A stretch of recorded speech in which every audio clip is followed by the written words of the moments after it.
You guys, what's up? Good morning guys. By the way, gawa po tayo ng splicing. Ito, ginagamit namin ito sa mooring ropes namin. Dinudugtong namin dun sa dulo, dun sa may eye din. Para dito itali namin yung giya. Tapos, yung dulo naman ng giya, yun ang itatapon namin sa parent vessel para madali lang. Yan, dyan, pinasok ko dyan. Yan. Sa umpisa lang naman yung mahirap dito. Yan. Ito pwede ito gamitin pang tali ng karabaw, pang tali ng aso. Ayan. Basta ganyan na forma na yan. Ganyan lang umpisa. Wala na yan. Paikot-ikot na yan. Petex na yan. Ganyan na yung forma niya. Tapos sunod-sunod mo na lang. Ikot-ikot. Pasok mo naman siya dyan. Sa kabila, ay pasok mo. Ganun lang.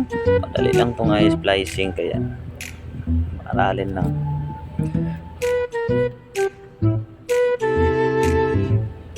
Magamit mo to sa iyong buhay.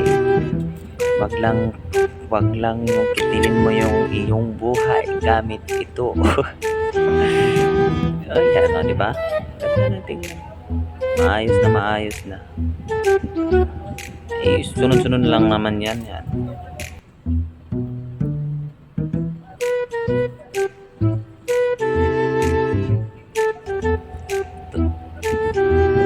Yan, ipasok mo lang dyan. Tapos sunod-sunod lang yan. Paikot-ikot na lang yan. Pag umpisahan mo na yan, yung forma nun, ayos na yun. Yan.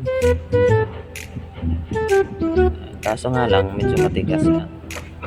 Lalo na yung pang mga malalaking mga lubid, dahil sakit talaga kamay mo. Ayan, forma na. Diba? Ang gandang tingnan. Parang ginawa lang ng makina ba? Ayos na yan.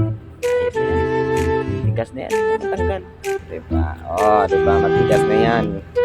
Thank you for watching. See you on my next video. Bye-bye.